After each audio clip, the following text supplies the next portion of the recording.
ಅಂತ ತಿಳ್ಕೊಂಡಿನ ಇವತ್ತು ಗೃಹಲಕ್ಷ್ಮಿಯ ರೊಕ್ಕ ನಮ್ಮ ಮಗುಗಳಿಗೆ ಬಂದದ, ನಿಮ್ಮ ಅಪ್ಪಗಳಿಗೆ ಬಂದಿಲ್ಲ. ಮತ್ತೆ ಇವ್ರು ಹೇಳ ಅವನು ಸಿದ್ದರಾಮಯ್ಯ ನಮ್ಮ ಅಪ್ಪನೇ, ಹೌದಿಲ್ಲ? ಸಿದ್ದರಾಮಯ್ಯ ನಮ್ಮ ಅಪ್ಪ ಇದ್ರು ಕೂಡ ಆ ಸಿದ್ದರಾಮಯ್ಯ ಬಂದ್ರೆ ನಮ್ಮ ಅವನ ಔಷಧ ಇದು ಮೊದಲು ತಲೆಯಾಗ ನೆನಪಿಟ್ಟು ಓನ್ ಪಾರ್ಟಿ ಗೊತ್ತು. ಹೌದು, ಒಬ್ಬರಿಂದ ತಿನ್ನೋರು ಮಾಡೋ ನಿಮ್ಮ ಮಗಳು ಬಾಳ ಬಂದಾರವ. ಆಯ್ ನನಗೊಂದು ಹೂನಾರ ಹಾಕಲ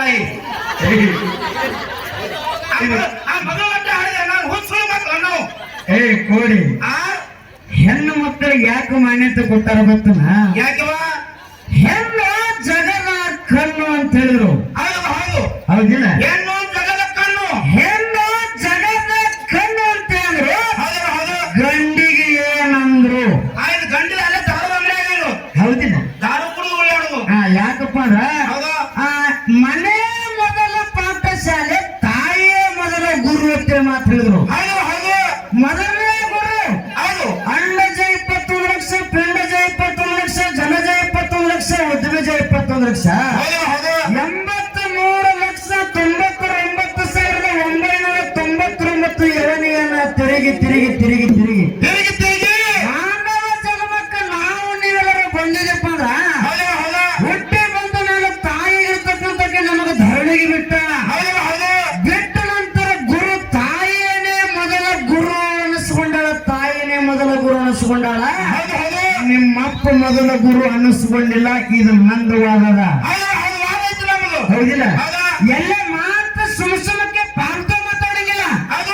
ವಿಷಯ ಮಾತಾಡೋ ಹೆಣ್ಣಾಗಂಡ ವಿಷಯ ನೇರವಾಗಿ ವಿಷಯಕ್ಕೆ ಬಂದಿರಬೇಕು. ಅದಕ್ಕೆ ಹೆಣ್ಣೊಂದು ಕಲಿತರೆ ಶಾಲೆ ಒಂದು ತೆರೆದಂತೆ, ಹೆಣ್ಣೊಂದು ಕಲಿತರೆ ಶಾಲೆಯೊಂದು ತೆರೆದಂತೆ, ಗಂಡೊಂದು ಕಲಿತರೆ ಶಾಲೆ ಒಂದು ಮುಚ್ಚಿದಂತೆ. ಹೌದು, ಹೌದು ಹೆಣ್ಣೊಂದು ಕಲಿತರೆ ಶಾಲೆ ಎಂದು ತೆರೆದಂತೆ ಗಾಳಿ ಮಾತಾಡ್ರು. ನಿಮ್ಮಪ್ಪಗೆ ಏನಂದ್ರು? ಗಂಡೊಂದು ಕಲಿತರೆ ಶಾಲೆ ಮುಚ್ಚುತ್ತ. ಹೌದು, ಮುದುಕಿಯ ಹೆಣ್ಣು ಭಾಗ್ಯದ ಲಕ್ಷ್ಮಿ ಅಂದ್ರು. ನಿಮ್ಮ ಅಪ್ಪಗೆ ಏನಂದ್ರು? ಈ ಯಾವ ಲಕ್ಷ್ಮಿ ಅಂದ್ರೆ ನಿಮಗ ಭಾಗ್ಯದ ಲಕ್ಷ್ಮಿ ಅಂದ್ರೇನೆ ಅಂತ ತಿಳ್ಕೊಂಡಿನ ಇವತ್ತು ಗೃಹಲಕ್ಷ್ಮಿಯ ರೊಕ್ಕ ನಮ್ಮ ಮಗುಗಳಿಗೆ ಬಂದದ, ನಿಮ್ಮ ಅಪ್ಪಗಳಿಗೆ ಬಂದಿಲ್ಲ.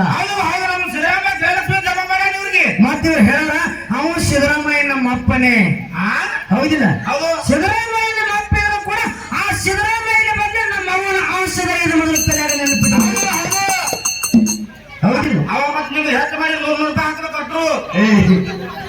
ಕೇಳಿ, ಇನ್ನ ಮಾತು ಮುಂದೆ ಬರೋದವ. ಹೌದಾ? ಯಾಕಪ್ಪ ಅಂತಾರ ವನವಾಸಕ್ಕೆ ಹೋಗೋದು ಸೀತಾಮಾತೆ ವನವಾಸಕ್ಕೆ ಹೋಗ್ಯಾಳಂದ್ರಲ್ಲ, ಇನ್ನು ಇವರು ವನವಾಸದ ತೆಗೆದವ. ಇನ್ನು ಇವ್ರು ಹೋಗ್ತಾರ ನೋಡಕ. ಹೌದಿಲ್ಲ? ಮಾತಾಡೋ ಬೆಣ್ಣೆನ ಕುದುರ ತೆಗೆದಂಗಿರ್ಬೇಕು. ಹೌದಿಲ್ಲ? ನಮ್ಮಪ್ಪ ಅಮೋಘಸಿದ ಮಟ್ಟಗೊಂಡನಿಯೊಳಗೆ ಮದಗೊಂಡ ಮಹಾರಾಜರು ಎಂತವ್ರಿದ್ರು, ಅಂತವ್ರ ಜೋಡಿ ಹಂಗಿದಾರ. ಅವ್ರ ವಿಷಯನೇ ಬೇರೆ, ಈಗಿನವ್ರು ಹಾಡೋರ ವಿಷಯನೇ ಬೇರೆ. ಅವಾಗಿನ ಜೇವರಗೌಡರು, ಚನ್ನಬಸಗೌಡರು, ಮದಗೊಂಡ ಮಹಾರಾಜರು ಇವ್ರೆಲ್ಲ ಡೊಳ್ಳಿನ ಪದ ಹಾಡಕತ್ತಾರ. ದೇವ್ರ ಕೊಡಾಗಿನ ಕಂಠಮಾಲಿ ಏರುದು ಇಳಿದು ಮಾಡ್ತಿದ್ದ ತಕ್ಕ.